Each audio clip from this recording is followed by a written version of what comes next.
Sveiki gyvi investuotojai, sveiki sugrįžę į mano mėnesinę ataskaitą. Šį kartą pristatau už 26 metų sausio mėnesių galui fondo mūsų rezultatus. Mūsų privati įmonė yra įsteigta šeimos narių ir tikslas yra akumuliuoti, įnešti mūsų privačius pinigus į bendrovę, mes juos investuojam ir kažkada tikimės, kad mums pasiseks akumuliuoti tokią sumą, iš kurios bus galima pragyventi iš pasyvių pajamų. Tai aš kiekvieną mėnesį dalinuosi, ką mums pavyko nuveikti savo mintimis, kur mes kodėl investuojam.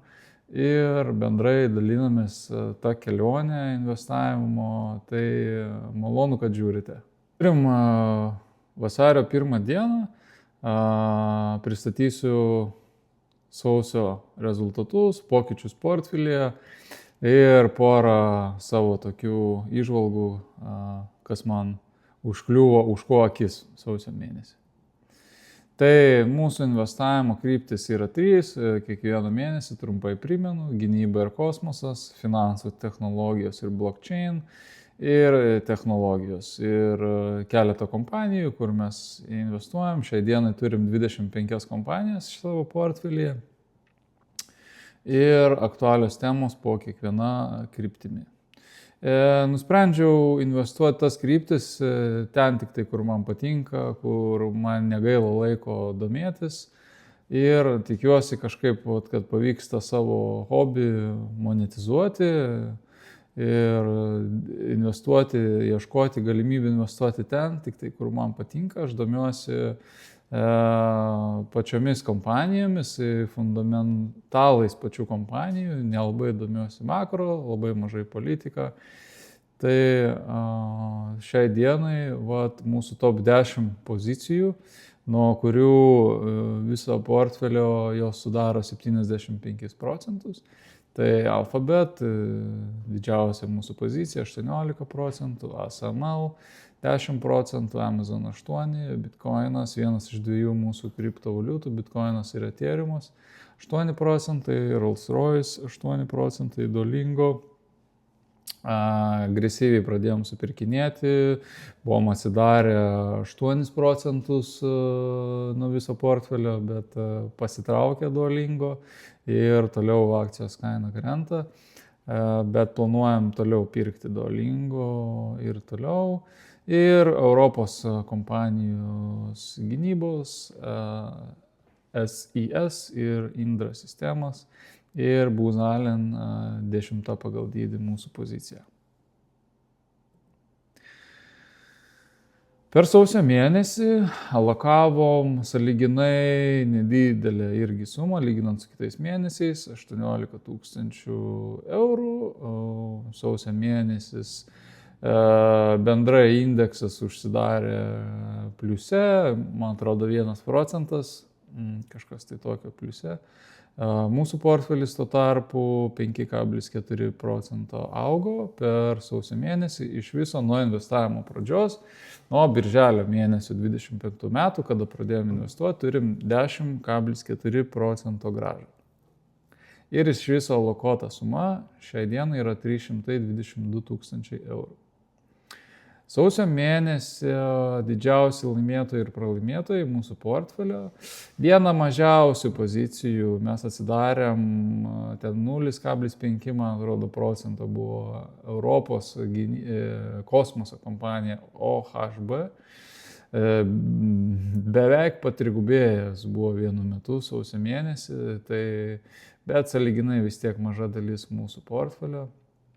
Spire Global tuo tarpu, ASML ir Kongsberg Gruppen taip pat solidžiai dviženkliais skaičiais augo sausio mėnesį. Didžiausia dalimi, kaip ir gruodžio mėnesį, taip ir sausio mėnesį kilo kosmoso kompanijos ir ASML, tai čia puslaidininkių litografinių mašinų gamintojas. Tai tiesiog daugiau turbūt investuotojų suprato šitos kompanijos monopolinės galbūt šitas savybės konkurencinės, kad šią dieną jie neturi konkurentų. Tai kitaip nežinau, neturiu kitų įžvalgų, kodėl tiek smarkiai per sausio mėnesį augo ASML. Iš loserių turim Block, turim Ethereumą po 8,9%, minus Circle Internet Group, mūsų stablecoino spėjimas, minus 19% per sausio mėnesį. Duolingo, mano vienas didžiausių spėjimų pastaruoju mėnesiu, minus 24% ir toliau krenta. Nieko nepadarysi, planuojam investuoti toliau Duolingo. Po truputį. Taip, pjūviai tokie, kad didžiąją dalį, 43% viso portfelio sudaro technologijų kompanijos, 34% kosmoso ir gynybos kompanijos, sujungtos į vieną mano pavadintą Space. Money kategorija, tai čia taip pat pagrindė neobankai, fintech kompanijos ir kriptovaliutos. Ir pagal lyginant investuotą sumą su grąža, tai technologijos ir toliau duoda didžiausią grąžą, kol kas 32,5 tūkstančio prieaugis iš šitos krypties, kosmoso ir gynybos, taip pat nuo minusinios pozicijos gruodžio mėnesį mes turim jau plus 18,5 tūkstančių per sausio mėnesį iš kosmoso ir gynybos kompanijų.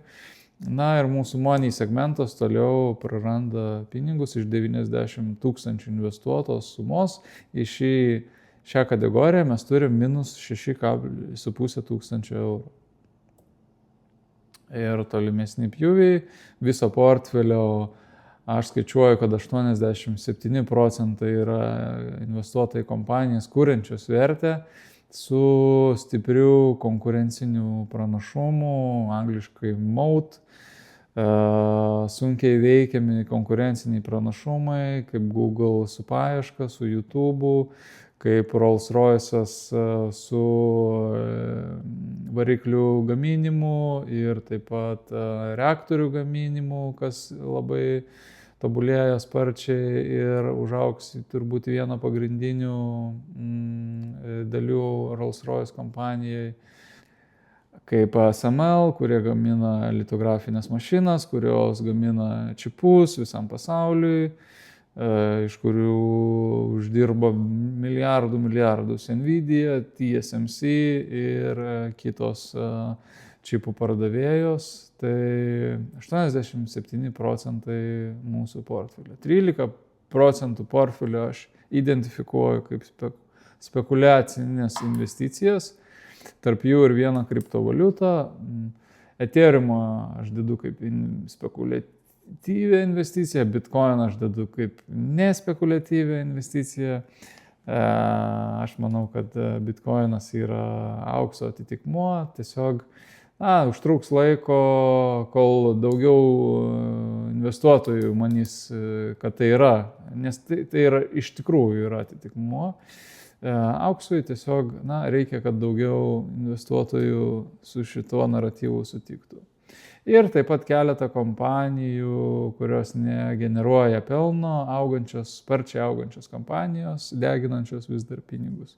Ir bendras pjūvis 53% kompanijų yra Amerikoje listinguojama doleriais. Pagal valiutą šitas pjūvis 28% eurais arba svarais sterlingais arba kronomis, 13% kriptovaliutomis ir bet turime 6% grinųjų pinigų.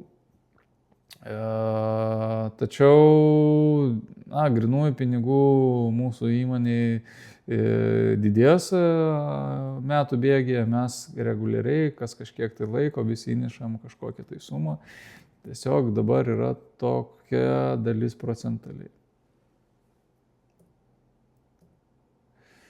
Taip, pasipildymai per sausio mėnesį. Už 6 tūkstančius eurų įsigijom Amazon kompanijos akcijų ir iš viso pozicija nuo mūsų portfelio yra 8%. už 5000 įsigijom Duolingo, viso pozicija 6% nuo portfelio, už 3000 Nu Holdings, viso pozicija 3% nuo portfelio ir Alphabet už 2000, viso pozicija 18% viso portfelio. Alphabet planavau nebepirkti, bet supratau, kad čia vienas iš tokių FOMO prisinkaravimų prie tam tikros kažkokios tai kainos, ar ten buvo 200, kada pirkom vidutinę mūsų nusipirkimo kainą Alphabet, po to buvo 250, buvo 300. Aš pagalvojau, kad nesu antiek specialistas, kad nuspėčiau, ar Alphabet akcijos kaina kils ar kris.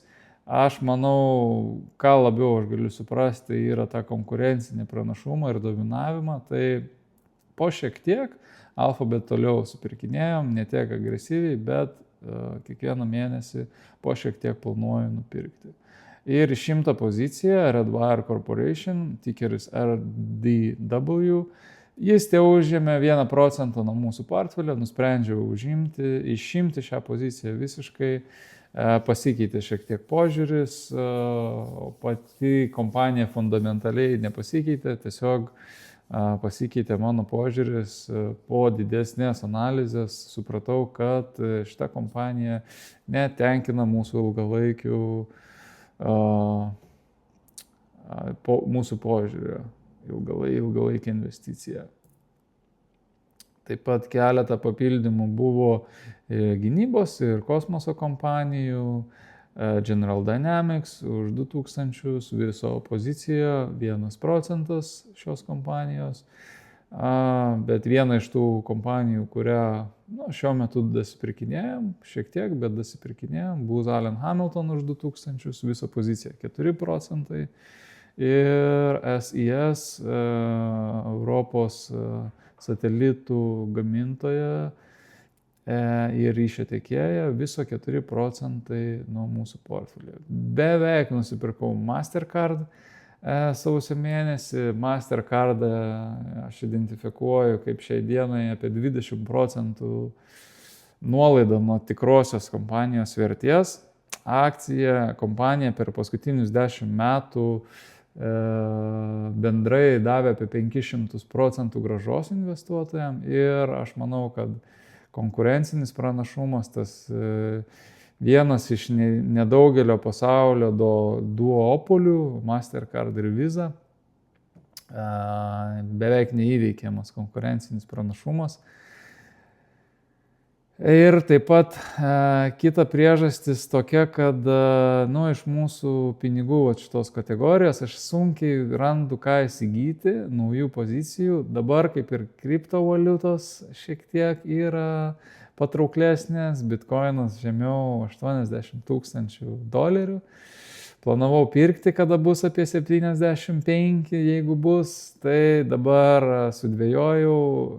Žiūrėsim, šiaip ilguoju laikotarpiu, aišku, Mastercardas būtų toksai užtikrintesnis, jeigu planuojam didesnę sumą investuoti apskritai, tai būtų mažesnė rizika, galbūt ir mažesnė grąža, bet didesnis daug užtikrintumas negu investuoti į kriptovaliutas ir daugiau didinti alokaciją kriptovaliutos. Tai pristojau, dar pasvarstysiu, bet kokiu atveju Mastercardas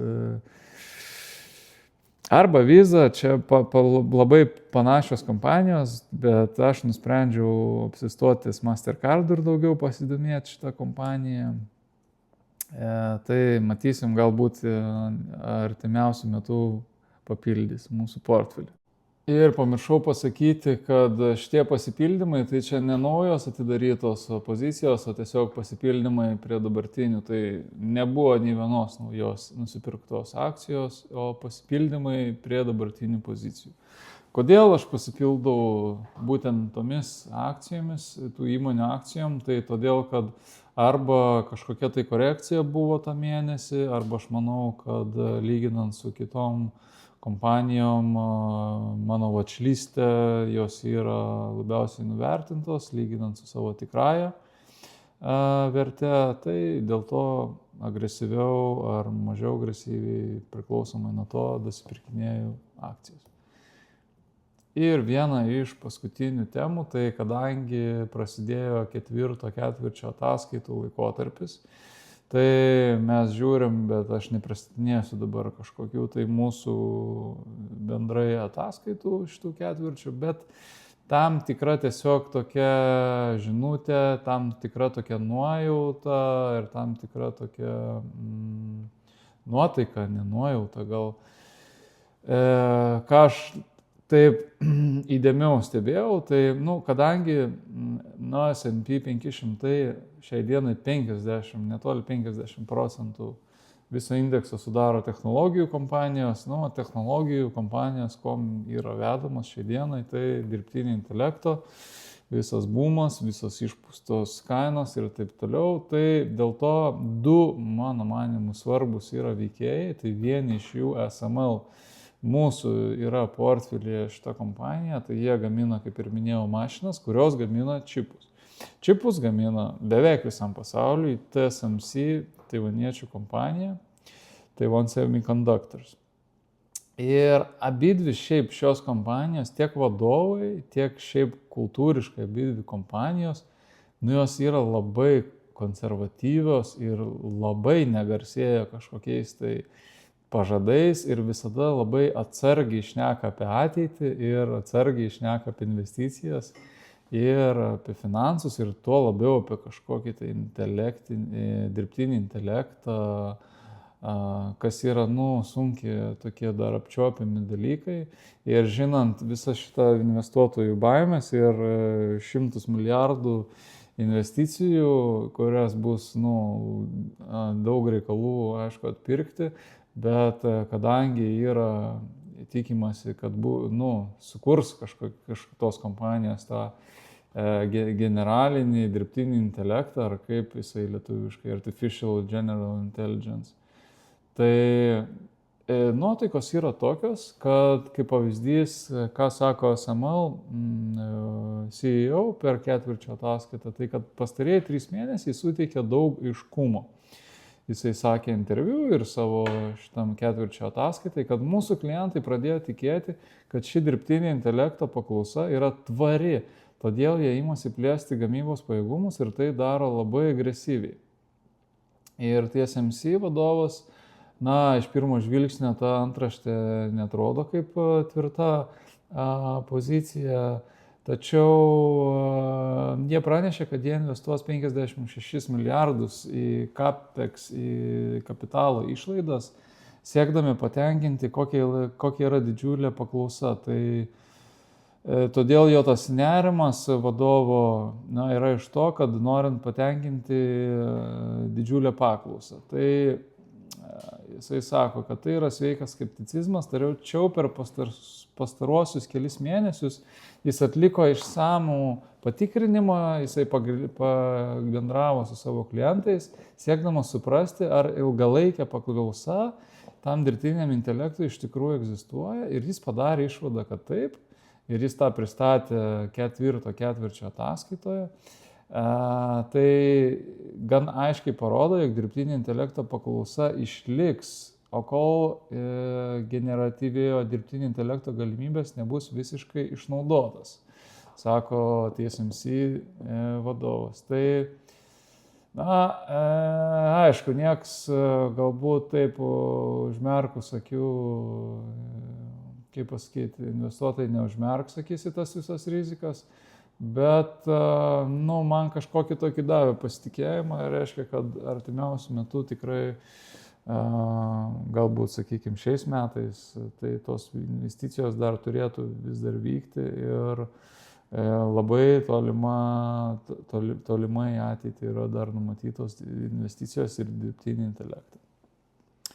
Ir tos rizikos, jos niekur, aišku, nedingsta rinkose ir tie pasitraukimai ir visokios panikos jos atsiras. Tiesiog kokia yra mano nuomonė, kad jos galbūt atsiras ne fundamentaliai iš tų pačių kompanijų, nes ataskaitos rezultatai finansiniai yra stiprus, bet tie visi turbūt bus sąlygojami pasitraukimai makro turbūt ekonomikoje, politikoje, bet sakau, ko aš stengiuosi mažiau domėtis ir tuo labiau sunku kažką čia trumpuoju laikotarpiu ir numatyti.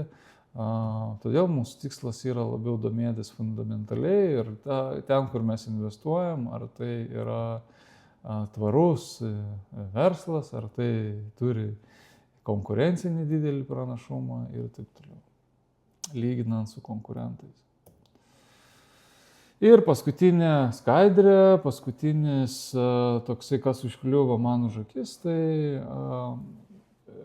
už to, kad čia kaip ir nieko kažkokio tokio stebuklingai naujo ir taip toliau, čia tiesiog pratęsia nuo tą Google Alphabet kompanijos dominavimą, tai kad Geminajus, duodamas atsakymus į užklausas, jisai pradėjo vartoti jų informaciją, tai ką kiekvienas tas vartotojas turi Gmail'e, paieškojo visą istoriją, paieškojo jo YouTube'o visą istoriją.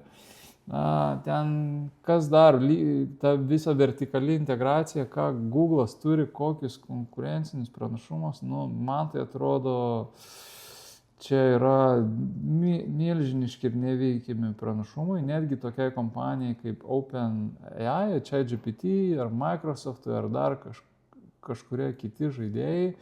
Mano nuomonė, Alphabetas turi didžiausius pranašumus ir jeigu mes neturėsim kažkokį, kaip sakant, tą dirbtinio intelekto asistentą savo kišenėje, telefone ir mes norim, kad jisai mumis suprastų iš pusės žodžio, tai jeigu tu esi Google sistemos, prisakau, kalendorius, viską absoliučiai tu gali naudoti vien tik tai Google produktus, tai jis apie tave žinos viską ir ant kiek tai yra taip kažkokios tai rizikos, bet ant kiek tai yra patogu, kad jis tau galės ar ne padėti išspręsti tokius klausimus, apie kuriuos jam net nereikės pasakoti, jis pats viską žinos.